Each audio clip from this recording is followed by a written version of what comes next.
Bienvenidos a una emisión más de Internacionales RNA. Les saluda Ileana Leiva y tenemos mucha información del acontecer mundial que compartir con ustedes. Iniciamos con nuestros titulares. La ONU pide que las autoridades en Ecuador eviten el uso excesivo de la fuerza contra manifestantes pacíficos. Estados Unidos implementará un plan de crecimiento económico en Centroamérica para complementar las medidas migratorias de la administración Trump. China exige a Estados Unidos levantar las sanciones recientemente impuestas a las compañías tecnológicas. Iniciamos con el detalle de la información. Estados Unidos espera implementar un plan de crecimiento económico para Centroamérica a principios del próximo año para complementar las medidas migratorias de la administración Trump.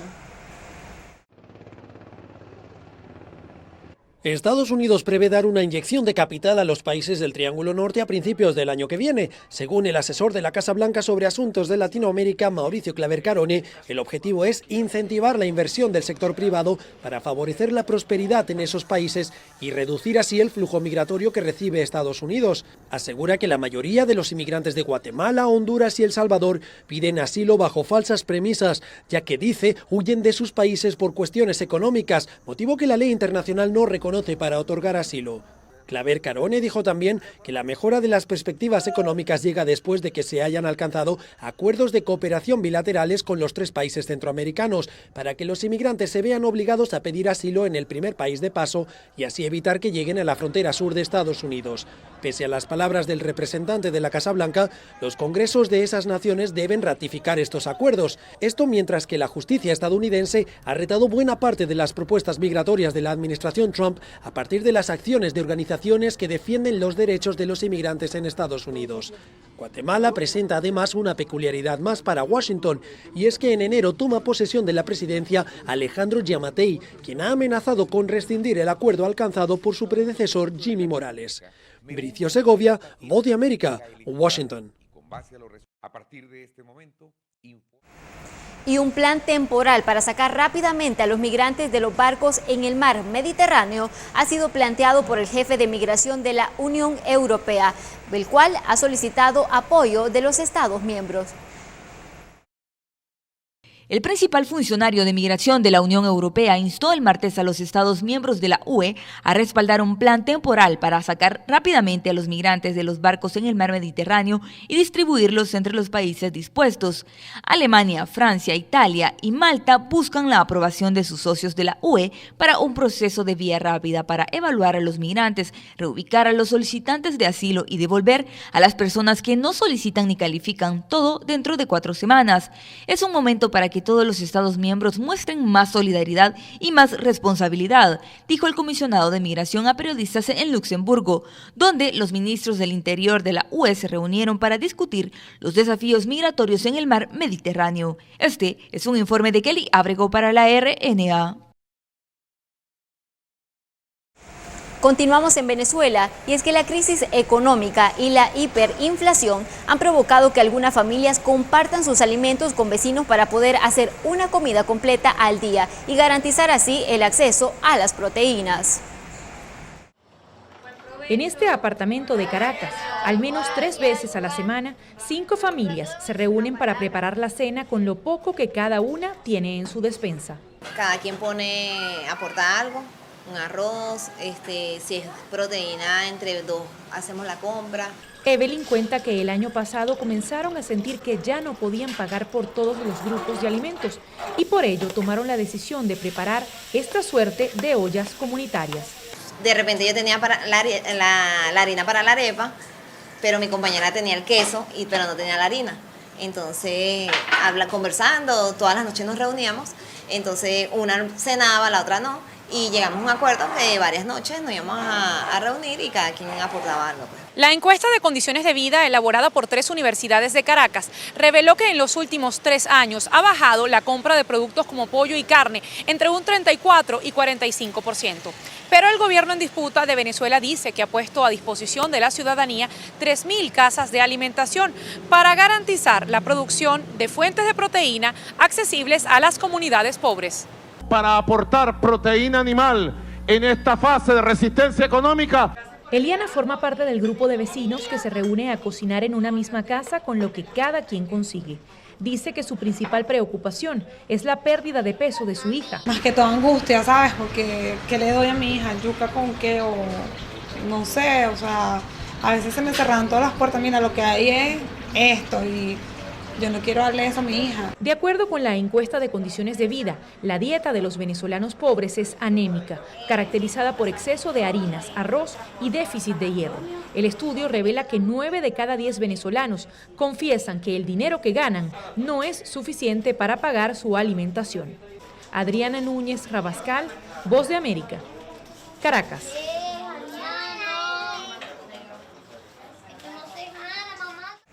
Y el tema de seguridad será uno de los principales temas que abordará el secretario de Estado de los Estados Unidos con el ministro de Relaciones Exteriores de Estonia.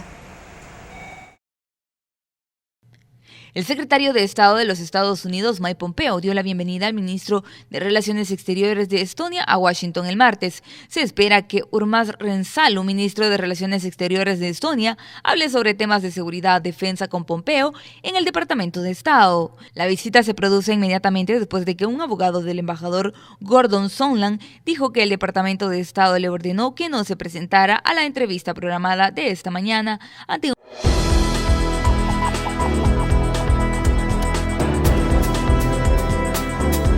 Gracias por informarse con Internacionales RNA. Los ministros de Pakistán y China se reunieron en Beijing. La cooperación bilateral fue uno de los temas abordados. El primer ministro de Pakistán, Imran Khan, fue recibido en Beijing por el primer ministro chino Li Keqiang cuando comenzó una visita de 2 días a China el martes. Los dos líderes sostuvieron conversaciones bilaterales y fueron testigos de la firma de acuerdo sobre la ayuda de China a Pakistán y la cooperación en la aplicación de la ley marítima, la cultura y la infraestructura en el marco de la iniciativa de la Franja y la Carretera de China. Es la tercera visita de Khan a China desde que se convirtió en primer ministro, en medio de las tensiones con India después de que Nueva Delhi terminara el estatus especial de Jammu y Cachemira en agosto. Beijing, un aliado de Islamabad, ha respaldado a Pakistán por el problema de Cachemira. Khan se reunirá con el presidente chino Xi Jinping el miércoles. Este es un informe de Kelly Abrego para la RNA. Y avanzan las investigaciones contra el presidente de Estados Unidos, Donald Trump, por un supuesto abuso de poder. No uno, sino 2 informantes del Servicio de Inteligencia estadounidense estarían entregando evidencias a la Cámara de Representantes que avalarían las acusaciones de supuesto abuso de poder del presidente Donald Trump. El mandatario no permaneció callado sobre esto el fin de semana. Calificó a los denunciantes como portadores de información de segunda mano. Pero esto es lo que piensan quienes lideran la pesquisa. Somos tremendamente dependientes de personas valientes que den un paso adelante. Al margen de esto, un nuevo escándalo envolvió al mandatario este lunes. Un juez federal rechazó el reclamo del presidente Donald Trump de ser inmune a todas las investigaciones criminales, esta vez frente a la solicitud del fiscal del distrito de Manhattan, que solicitó las declaraciones de impuestos del mandatario durante los últimos 8 años. La petición está enmarcada en una investigación sobre supuesto soborno de la organización Trump en la compra del silencio de 2 mujeres que afirmaron haber tenido relaciones con el presidente.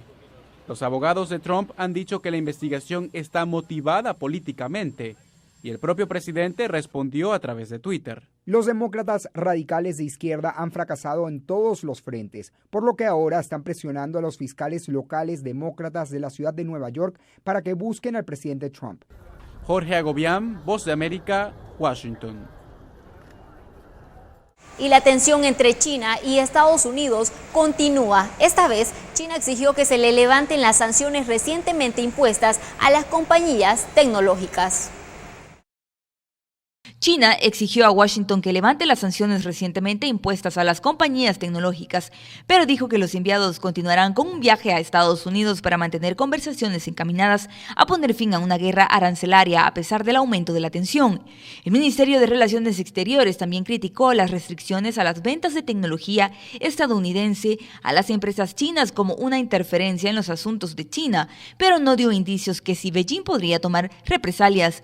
La medida anunciada el lunes apunta a proveedores de tecnología que según Washington se está utilizando para reprimir a las minorías étnicas musulmanas. La lista negra efectivamente prohíbe a las empresas estadounidenses vender tecnología a las empresas chinas sin la aprobación del gobierno. Este es un informe de Kelly Abrego para la RNA. Con esto hacemos una nueva pausa, pero al volver hay más información del acontecer mundial.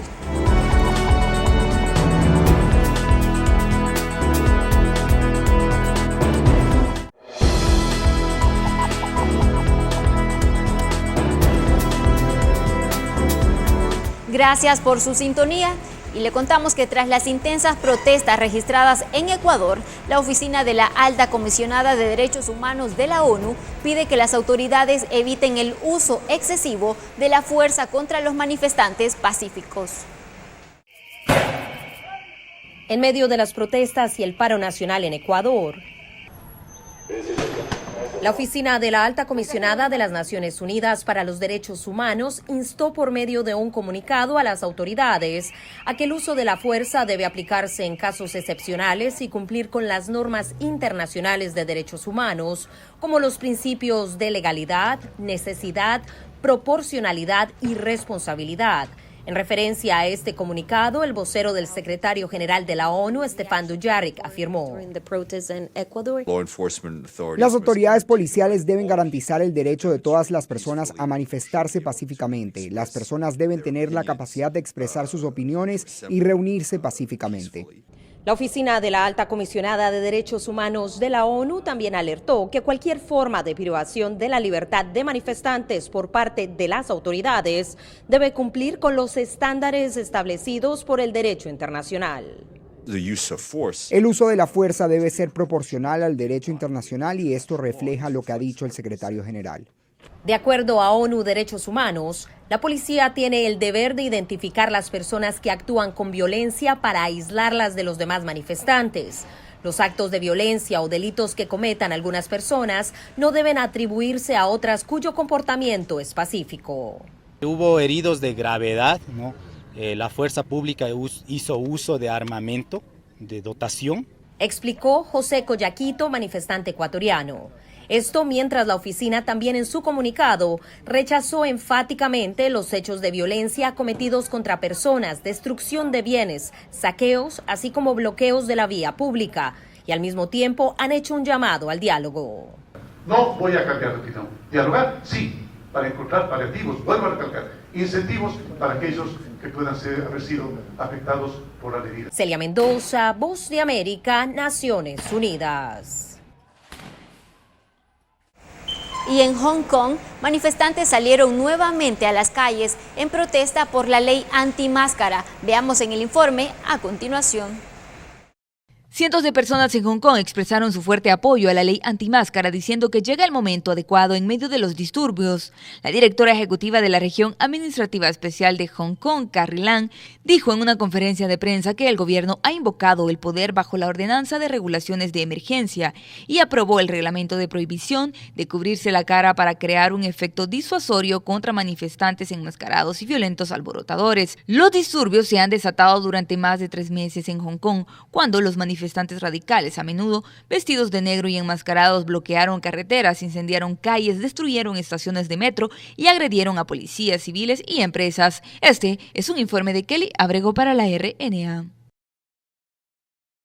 Y en otro tipo de información, el cierre de la Asamblea General de la Sociedad Interamericana de Prensa en Miami contó con la presencia del senador republicano Marco Rubio. Este lunes culminó la Asamblea General de la Sociedad Interamericana de Prensa número 75. Al cierre de la cumbre en Miami, acudió el senador republicano por Florida, Marco Rubio, quien antes de su participación destacó que desde Washington seguirá apoyando las sugerencias internacionales para aliviar la crisis venezolana. Obviamente la solución al tema de Venezuela es una elección libre y democrática. Es la única solución que existe. Desafortunadamente el país está en el poder en este momento de una mafia, de una red de crimen organizado. En esta asamblea fue denunciado el constante atentado contra la libertad de expresión en el continente, sobre todo en ataques sistemáticos registrados en Nicaragua contra el libre ejercicio periodístico. De hecho, Miguel Mora, editor del medio 100% Noticias y quien ha sido blanco de los ataques, estuvo presente en la asamblea. Sobre estas prácticas, el senador Marco Rubio comparó la situación de algunas naciones del continente con otros escenarios. Una razón por la cual en China, que es un país comunista totalitario, no se permite Twitter, aunque el gobierno chino lo usa. No se permite Instagram, no se permite Facebook, ellos tienen sus propias plataformas que también son restringidas. Y obviamente hemos visto el poder de información a nivel internacional. Rusia y Putin han puesto millones y millones de dólares detrás de un esfuerzo a través de la estación RT. El director ejecutivo de la Sociedad Interamericana de Prensa, Ricardo Trotti, destacó la preocupación conjunta expresada por miembros de la CIP sobre la existencia de una tendencia en la región de descalificar a la prensa crítica e independiente. Con la estigmatización de los medios, de los periodistas, a través de líderes institucionales como puede ser el gobierno de Cuba o el gobierno de Estados Unidos, de El Salvador, de Guatemala, Jimmy Morales o Nayib Bukele, y también en Daniel Ortega, que siempre siguen estigmatizando a los periodistas y a los medios. Este lunes acudieron a la conferencia de la CIP la expresidenta de Costa Rica, Laura Chinchilla, y de Ecuador, Yamil Mahuat. José Pernalete, Voz de América, Miami. Y ahora nos vamos hasta Turquía, y es que las recientes publicaciones realizadas por el presidente de Estados Unidos, Donald Trump, han provocado que simpatizantes del Partido Patriótico salgan a protestar a las calles. La razón se la explicamos en la siguiente nota. Más de un centenar de simpatizantes del Partido Patriótico de Turquía se reunieron el martes frente a la Embajada de los Estados Unidos en Ankara, protestando contra los tweets del presidente estadounidense Donald Trump. Trump ha declarado que las tropas estadounidenses se harán a un lado para un esperado ataque turco contra combatientes kurdos en el noroeste de Siria, que se han aliado con los Estados Unidos contra el Estado Islámico. En una serie de tweets, descartó la sugerencia de que está del lado del presidente turco Recep Tayyip Erdogan sobre los kurdos aliados estadounidenses, pero lanzó una amenaza a Turquía para restringir su asalto y advirtió: si Turquía hace algo de lo que debería estar haciendo, los golpearemos tanto en la economía. Este es un informe de Kelly Abrego para la RNA. Pero tenemos más información internacional en el siguiente resumen.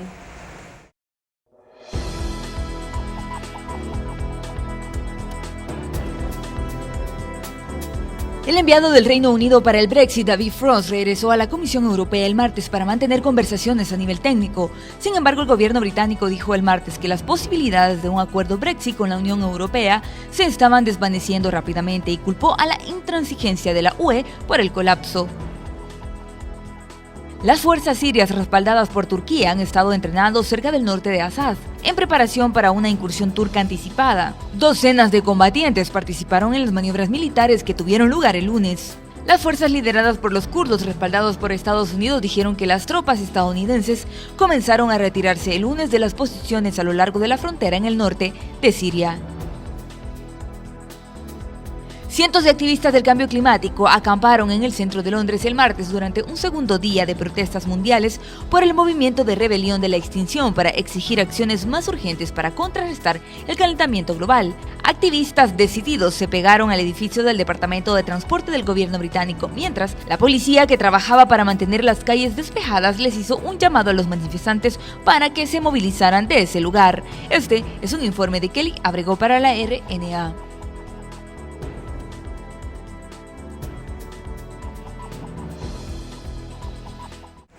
Y así finalizamos esta nueva emisión de Internacionales RNA. Gracias por su sintonía.